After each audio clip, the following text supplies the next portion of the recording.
Hey guys, welcome. Yeah, okay. So, we're that. And we're back. So, naka-live na naman tayo for the next 30 minutes. Tingnan natin kung anong masasabi ko for the next 30 minutes. So, kamusta? Meron ba sasagot? Wala. O, sige. So, 1 week. Anong nangyari sa 1 week? Sa totoo lang, yung pinaka maraming nangyari sa 1 week, yung mood ng 1 week na to is pagod, napagod, napagod. Alam mo yun? So, tutuloy ko pa ba? Pagod, napagod. Alam niyo naman yata yung TikTok na ano na yun, na meme na yun or something. Meme ba yun? Dance craze or something. Yung pagod, napagod, napagod. Yun yung theme ng week na to. Kasi nga, hindi ko alam kung mabibigyan ko kayo ng sobrang daming specific sa trabaho siyempre, pero basta, sobrang daming kailangan gawin. Yun na lang siguro. Kumbaga parang, alam ko nakahiga lang ako and everything, pero drained. Alam mo yun?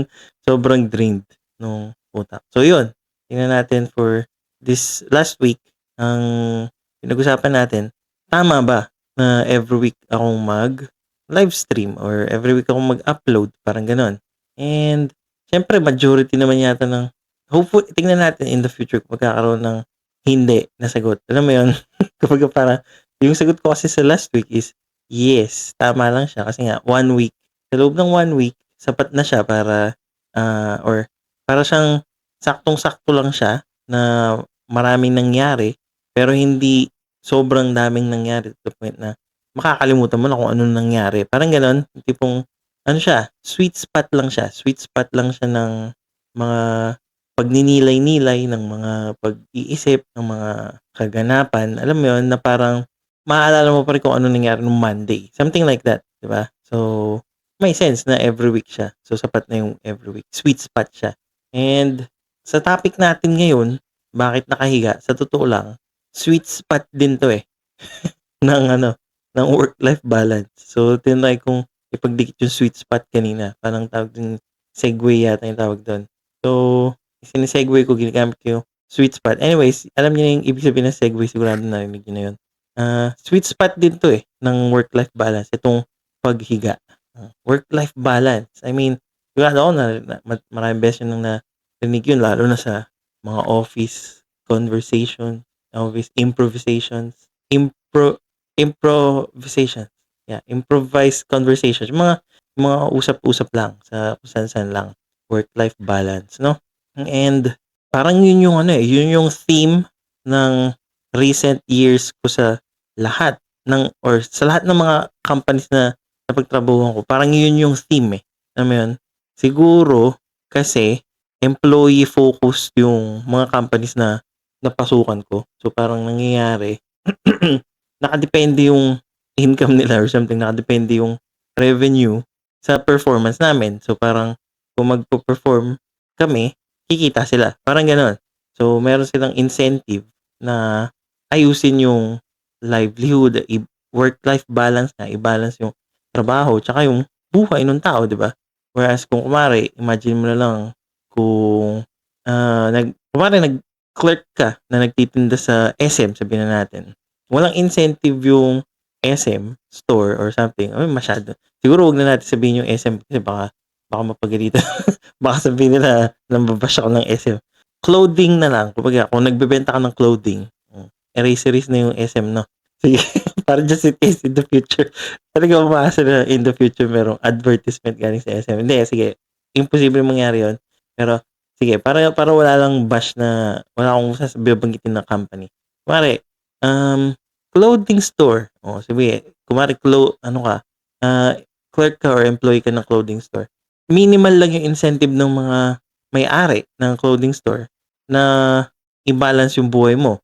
Kasi nga, hindi naman nakadepende yung performance mo, yung pagbenta mo or something like that sa performance mo. Gets ba yun? Mahirap yata ang explain. Anyways, ang pinaka logic lang nun is incentive. Merong incentive yung company ko tsaka yung mga company na napasukan ko na i-balance nga yung work tsaka yung buhay. Whereas majority, hindi ko alam kung merong work-life balance yung mga teachers. Pero yung mga teachers siguro wala din. Or at least wala rin ganun hindi rin ganun ka-incentivize yung mga yung mga school na i-balance yung buhay kasi kung kunwari hindi sila perform hindi natututo yung mga estudyante, papalitan lang nila yun ng ano, alam mo yun, gano'n-gano'n lang. Whereas yung sa'min 'pag pinalitan mo may cost siya. Alam mo yun, 'pag pinalitan mo kami, meron siyang cost. Tapos alam mo yun, imbes na kumikita sila, hindi sila kikita ta's gumagastos pa sila, something like that.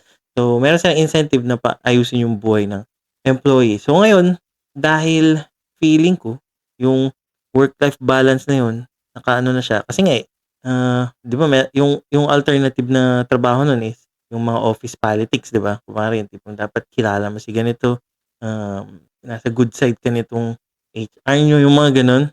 Isang beses ko pa lang na-experience yun. Kumbaga alam mo yun, saglit lang, siguro mga 2 years lang.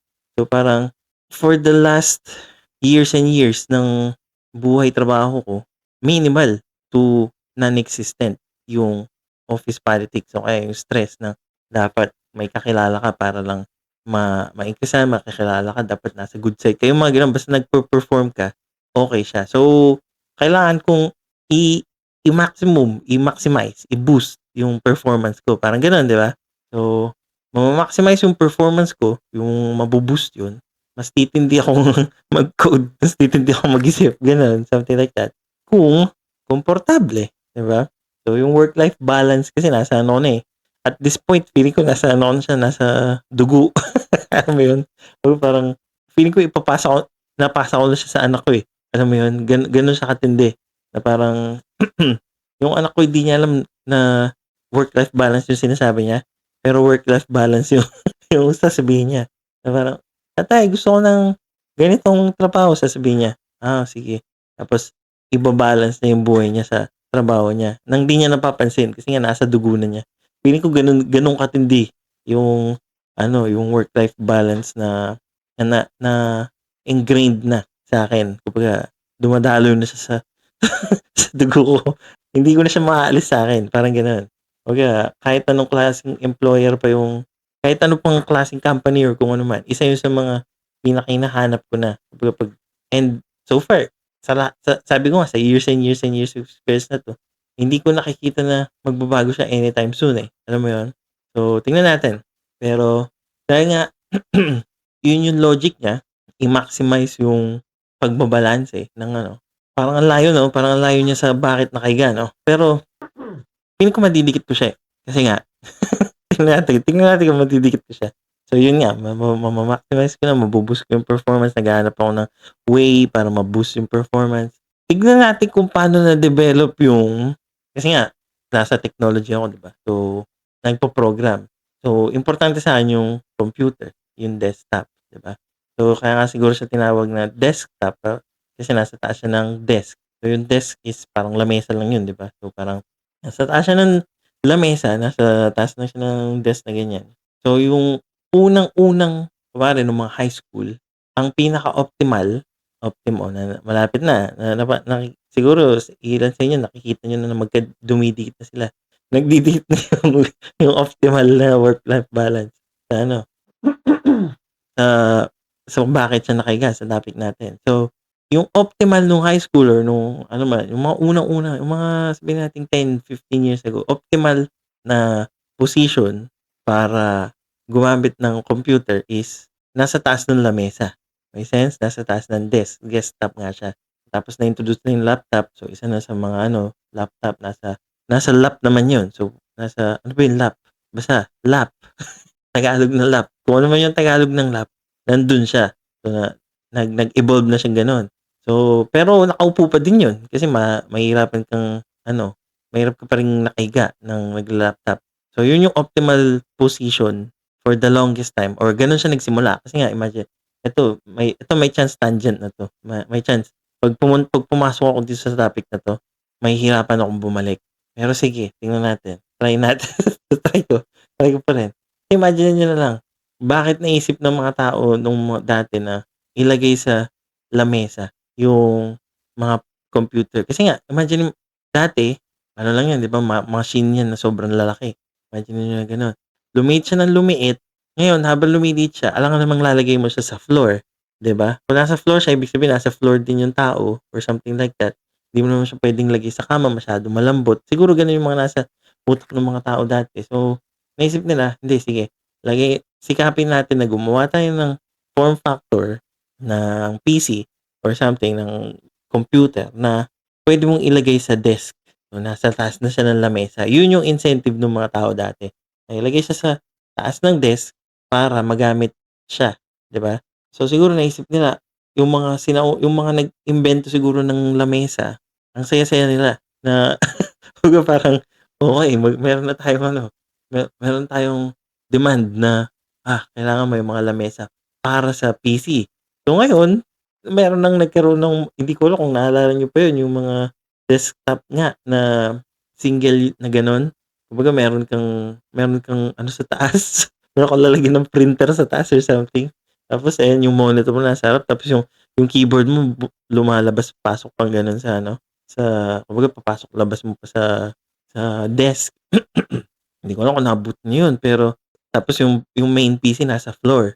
Oo, nasa floor pa rin, pero yung mga ano mo nasa taas na siya. So, in a way, nag-hybrid na siya, meron na siya sa taas, meron na siya sa floor, meron na siyang ano. So, unti-unti nare-realize ng mga tao, ako actually, nare-real hindi, matagal pa akong papasok dito, eh. Kasi kasi nga pinag-uusapan pa lang natin yung history, yung ano, yung super condensed history. Hindi 'to ano, accurate history, na ano lang 'to, recreation lang. So, huwag niyong isipin na, kasi sabi ni The Lying Man, ganito daw nagawa yung lamesa, ganito daw gawa yung desk. Hindi po gano'n. Kumbaga ano lang 'to, recreation lang siya, reenactment lang siya. So, hindi 'to based sa katotohanan, pero hindi siya katotohanan, okey? Okey, sige. Eh, nasabi ko na yun, balik na tayo.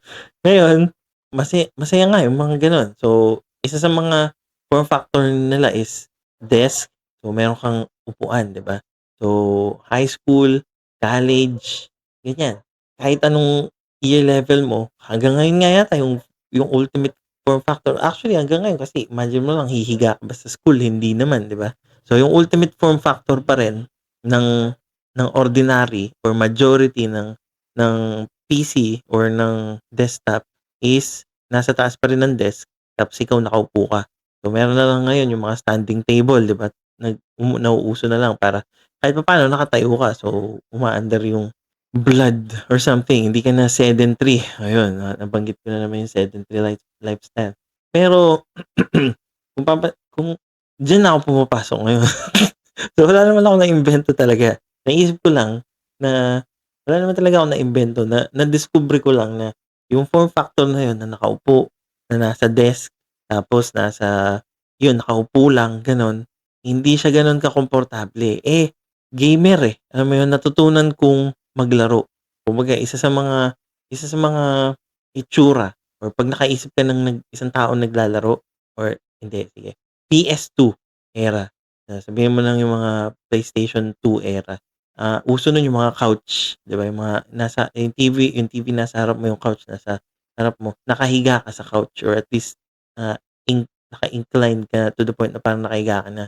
Gano'n yung uso sa gaming dati. So, gano'n ako na-built, alam niyo yun? Kumbaga sa paglalaro ko, na-optimize ko siya na, okey 'pag naglalaro ako dapat nakahiga. Parang natural lang siya nangyari na parang, ano ba 'to, kung sige, dati na nakikibahagi ako dun sa form factor na yun, na nakaupo ako, nasa harap ko yung PC, naglalaro, 'di ba? Kumbaga magbayad ako ng ₱15 ang oras sa mga computer shop, 150 yata o only or 100. Tapos mag-aano ako, nakikibahagi ako dun nung mga panahon na yun, 'di ba? Na dahil nga yun yung uso, yun yung sikat, yun lang yung meron, sa totoo lang, nakikibahagi ako dun. So, umuupo din ako, naka-slouch, nakapangit yung posture na ganyan, minsan nakagano'n, minsan sobrang parang humihiga na, minsan mahuhulog pa sa upuan kasi sobra kang sumandal sa upuan mo, ganyan. So, part ako ng sistema na yun, na nag-i-incentivize sa mga maker ng lamesa tsaka upuan, na gumawa ng mas komportableng upuan tsaka komportableng lamesa. So, lumabas na yung mga gaming chair, pero hindi ako nagkaroon ng gaming chair kasi nga siyempre early on, bago pa man lumabas yung mga gaming chair, napagdikit ko na, eh. napagdikit ko na okey, siguro mga mga high school siguro or college. High school or college, natutunan kong maglaro sa PC, 'di ba? So, dati PlayStation lang. So, PlayStation sa TV na nakahiga ka, okey, goods. Pero natutunan kong maglaro sa PC, eh, and sa totoo lang, sumasakit yung likod ko. Siguro kasi nga sedentary. So, bata pa lang ako, elementary pa ay, high school pa lang ako hanggang college, sedentary lifestyle na ako. Hindi ako gumagalaw ako, gumagala, ganyan. Naglalakad pa rin papunta sa school, yung mga ganyan. Pero majority, sedentary lifestyle. So, early on pa lang, sumasakit na yung mga kasukasuhan ko, eh. Alam mo yun? Kumbaga parang nung elementary pa lang, high school, nararamdaman ko na dapat 'pag naglalaro ako sa harap ng PC, nakahiga. Yun yung yun yung mga goal ko dati kasi nga parang 'pag naglalaro ako sa harap ng PlayStation, ng TV, nakahiga ako sa couch. So, it makes sense para sa akin na dalhin din yun sa PC. So, nakita niyo ba yun? So, dun na pumapasok yung couch. Kumuha ako ng couch sa harap ng PC, naglaro ako dun.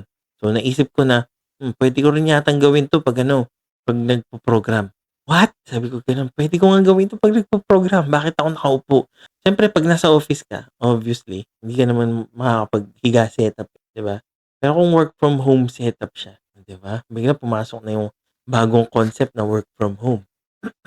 Kung work from home yung setup niya, lalo na ngayon, 'di ba, after ng pandemic halos lahat work from home na or marami na natuto na merong benefit yung work from home. Naisip ko yun na parang, okey, naglalaro ako sa PlayStation ng nakahiga. Naglalaro ako sa harap ng PC as much as possible inclined or nakahiga na rin. So, naisip ko, what if, what if 'pag nagkaroon ako ng pera, siyempre nagtatrabaho ka na, 'di ba? Papagawa ako ng lamesa na maliit, tapos may butas sa gitna. Kasi nga yung butas na sa gitna na yun, yun yung lalagyan ko ng ano, ng eto, anong tawag ba diyan? Yung kung ano man tawag diyan, yung ganito, yung sa desktop, yung arm, yun arm. Oo, monitor arm, oh, 'di ba? Lalagyan ko siya ng butas sa gitna. Naisip ko 'to mga bandang nagtatrabaho na ako. Kumbaga college wala naman kasi akong way para makagawa na nakahiga, eh. So, nung mga bandang nagtatrabaho na ako, kumikita na ng datong, sabi ko yun sa isip ko, papagawa ako ng maliit na lamesa, tapos meron siyang butas sa gitna para malagay ko yung arm.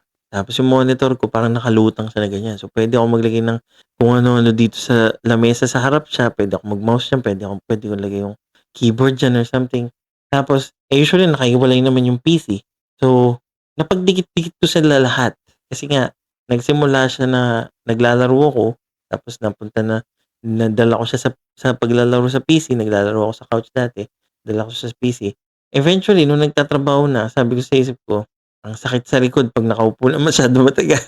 Gusto kong humiga, parang gano'n. So, ayun na, para sa work-life balance, para ma-boost yung performance ko, para, oh, 'di ba napagdikit ko siya, bandang dulo. Okey, nice. Puwede na. Oh, nice. Malapit na, dumidikit na sila. Para ma-boost yung performance ko, dapat komportable ako, dapat yung buhay ko naka-balance sa work. So, ibig sabihin, iki-carry over ko ulit. Iki-carry over ko ulit na yung paghiga ko sa paglalaro, madadala din siya sa pagtatrabaho. Madadala sana lang hindi nila mapanood 'to ng mga employer ko. Pero kung mapanood man nila, wala naman silang marereklamo kasi nga at the end of the day, wala naman nagrereklamo, eh. Kasi basta nagagawa mo nga yung trabaho mo, eh, 'di ba? Nagagawa mo yung trabaho mo well, well enough to the point na performant ka, okey naman sa kanila, eh. Kumbaga yung setup mo is, well, so far hindi pa naman nila ini-inspect or something, pero alam mo yun, swerte nga, eh, na-baby ako sa gano'n, na parang napakabait ng napaka-employee focus ng mga companies na pusuhan ko kasi nga meron silang incentive na ayusin yung buhay ng mga employees nila kasi nga yun yung way nila para kumita, parang gano'n. So, 'pag 'di nagpe-perform yung employees nila, hindi sila kikita, parang gano'n. Whereas, yun nga, sabi ko nga sa store, kung 'di nagpe-perform yung yung isang ano, isang nagbebenta, papalitan lang nila yon, puwede silang magkaroon ulit ng alam mo yun? And sa pagpapalit nilang yun walang masyadong cost. Kasi puwede namang ako, puwede naman ako na lang yung magbenta, kunwari ako yung owner. Puwedeng ako naman muna yung magbenta habang naghahanap ako, something like that, 'di ba? Pero dito kasi hindi naman puwedeng yung yung recruiter or something, yung company yung magko-code. Kasi nga kailangan nilang palitan yun. Kailangan nilang palitan yung tao na yun, and yung tao na yun usually skilled siya. So, hindi mo siya basta-basta napapalitan, hindi mo siya basta-basta na ano, employee focus. So, nabibi ako dun na nasa dugo ko na yung work-life balance. So, it makes sense. Merong sense na dalhin ko na rin. Dalhin ko na rin yung comfort ng paglalaro sa pagtatrabaho para balance ko. Kumbaga kasi sige, kung ako yung tipo ng tao na mapang-travel, sige, yung tipong lumilibot everyday or dapat merong gala or something like that. Hindi ko siguro maiisip 'to, itong nakahigang setup na 'to. Parang okey na ako na gagayahin ko na lang yung majority ng setup, 'di ba? Nakaupo, may desk, basta nagagawa ko yung trabaho ko. Tapos pagkatapos ng trabaho ko, kasi nga hindi naman eto yung focus ko, 'di ba? Hindi naman yung comfort ng pagtatrabaho yung focus ko nun. Yung focus ko nun is kumita ng trabaho para mag-travel or something like that. So, yung hindi ako masyadong mag-i-invest dito ng ganito kung ano ako traveler. Wala, naging naging ano, naging gamer. Kumbaga higa-higa, tamad-tamad. So, dahil dun sa katawan na-ano rin natin na nagawa ko na rin ng video yun. Actually nakadikit na naman dito yun. Dahil sa katamaran na yun, tamad-tamad, na ano ko, na-adapt ko na kahit sa kahit sa trabaho, kung gusto kong ma-boost, lalo na nag-iisip lang naman ako tsaka nagta-type lang ako, nagmo-mouse lang ako, tsaka may call lang naman, mga ganyan, maximum. Kung kailangan makita, kung kailangan may nakabukas yung video, ganyan, eh di uupo lang saglit, hindi naman aabot ng 24 hours akong pinapanood na nakatayo. Tingnan mo dito, nakahiga na naman, dalaying man. So, na-adapt, napunta na naman dito yun. So, siyempre kung nakahiga ako sa paglalaro, sa couch, nakahiga ako sa PC gaming, nakahiga ako sa work, hihiga na rin ako sa YouTube. Hihiga na rin ako sa content creation. So, all connects. May sense na siya dahil dun sa, siguro dahil sa gamer brain or something, parang kaya nga siguro nagkaroon ng mga gaming chair na para ma-boost yung comfort, Kasi nga usually kung titingnan niyo yung mga live streamer na naka-gaming chair, halos ang malalambot yung mga ano nila, sigurado yung mga upuan nila. Tsaka komportable kasi nga as much as possible kung yun yung gagawin mo for the rest of the day, nakaupo. Kung hindi mo ma-maximize yung comfort mo, baka maging reason pa yun kasi sumasakit yung ganito, sumasakit yung ganyan, para hindi mo na gawin, oh, 'di ba? So, para mabawasan din yun, yung ano ko, yung pagrereklamo, humiga na rin dun ako kasi nga masakit, Sakit sa likod, Di ko alam kung dahil lang ba mataba, mabigat, yung kumbaga pangit yung center of balance ko, hindi ko alam. Pero sobrang sakit sa likod ng nakaupo ng matagal. So, just makes sense na mag-setup sa trabaho, mag-setup sa PC, setup sa couch, mag-setup dito sa YouTube, sa live stream ng nakahiga. So yun yung dahilan kung ba't ako nakahiga. Kasi it seems like nakadikit siya sa katamaran. Nakadikit na 'no, lahat na lang ng parang nade-define na ako sa katamaran ko yata. Well, tignan natin. I am the lying man. So, tingnan natin kung made-define talaga ako sa katamaran or yung tipong kailangan ko lang gawin. Yun, kailangan ko lang humiga. As of the moment, kaya ako tahimik kasi nag-iisip ako ng topic for next week. So, napag-usapan na natin kung bakit ako nakahiga. Ngayon, ayokong ipakita yung setup ko, sige, ito na lang. Bakit YouTube live streaming? Oh, wow! Ba't di ako mag-Twitch? Ba't di ako ba't di ako mag-TikTok, 'di ba? Oh, okay, okay. Sige, sige. Kasi YouTube uploading, alam na 'yun, obvious na 'yun, Pero bakit ako nag-livestream sa YouTube? Okay, sige, sige, sige. 'Yun yung topic next week, kung bakit YouTube live streaming yung napili ko over sa live streaming ng ibang websites. And as always, I am the lying man.